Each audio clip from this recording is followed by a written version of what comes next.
একবার এক সেমিনারে একটি গার্লস কলেজে যেতে হয়েছিল। সেমিনারের পর কলেজের প্রিন্সিপালের সাথে চা পান করতে করতে আলোচনা সম্পর্ক থেকে শুরু হয়ে প্রেম ও বিয়ে পর্যন্ত করায়। প্রিন্সিপালের সাথে বসা তার সহকারী অধ্যাপক আস্তে করে তার কানে বলতে লাগলেন, ম্যাম, মেয়েরা দাঁড়িয়ে আছে, আলোচনার মোড় খুইয়ে দিন।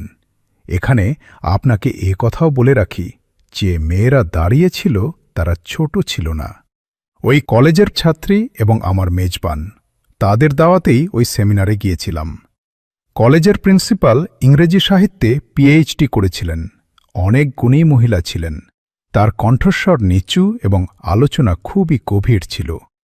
তিনি সেই প্রফেসর সাহেবার কথা উপেক্ষা করে আলোচনা অব্যাহত রাখেন। আলোচনার মাঝখানেই বিল না দেওয়ার কারণে গ্যাস কর্তৃপক্ষ এসেছেন লাইন কাটতে, তাই দুঃখ প্রকাশ করে প্রিন্সিপালের ওখানে যেতে হল। তার সঙ্গে কথা অসম্পূর্ণ থেকে গেল। অল্প সময়ের আলোচনায় তার কাছ থেকে অনেক কিছু শিখেছি।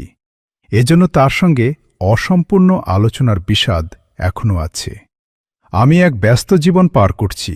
এই ব্যস্ত জীবনের একটি সমস্যা এটাও, কারো সঙ্গে একবার সাক্ষাতের পর ইচ্ছে করেও দ্বিতীয় সাক্ষাতের সময় বের করতে কয়েক বছর লেগে যায়। আমি চেয়েও আমার অনেক ইচ্ছাকে খুঁজে পাই না, নতুবা আমার অনেক ইচ্ছা হয় সময় পেলে ফুল কিনে একে একে সেসব লোকদের কাছে যাব যারা আমাকে ভালোবাসে। যাক, ভাবনার সমুদ্রে হারিয়ে যাওয়ার আগে আমি আমার মূল কথায় ফিরে আসি, যা ওই সহকারী অধ্যাপক প্রিন্সিপাল সাহেবাকে বলেছেন। মেয়েরা দাঁড়িয়ে আছে, তাদের সামনে প্রেম ও বিয়ের আলাপ করবেন না। সেটা কোনো ভুল ছিল না। এ কথার মাঝে মায়েদের সতর্কতা আছে। কিন্তু ফিরতি পথে ভাবছিলাম, আমরা এমন কেন করি মেয়েদেরকে অনেক কথা থেকে দূরে রাখি, বিশেষ করে প্রেম ও বিয়ে বিষয়ক আলাপ থেকে। অথচ সেসব কথা মেয়েদের ততটুকু জানা জরুরি যতটুকু অন্যান্য কথা জানা জরুরি। ঘরে তো বাপ ভাইয়েরা এ বিষয়ে একেবারেই কথা বলেন না। কিন্তু সবচেয়ে আফসোসের কথা হল, মায়েরাও মেয়েদের প্রেম ও বিয়ে নিয়ে কথা বলতে ভয় পান। মায়েদের ধারণা এতে করে মেয়েদের ওপর খারাপ প্রভাব পড়ে। অথচ মনোরোগ বিশেষজ্ঞ হিসেবে আমি বুঝি এমনটা একেবারেই ঠিক নয়।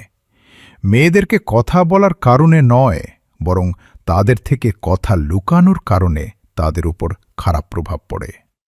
আমার মতে আমাদের ঘরে সাধারণভাবে জীবন ও জীবনের সামনে আসা ট্যাবু টপিকস, অর্থাৎ নিষিদ্ধ বিষয়ে, চাই সেটা প্রেম বা বিবাহ হোক, খোলামেলা আলাপ করা উচিত, যেন মেয়েরা কাঁচা পাকা ইনফরমেশন অথবা অবুঝ অন্ধকারে কোনো মতলবী শেয়ানা ইনফরমেশনধারী ছেলের হাতে লুণ্ঠিত হওয়া থেকে বেঁচে যায়।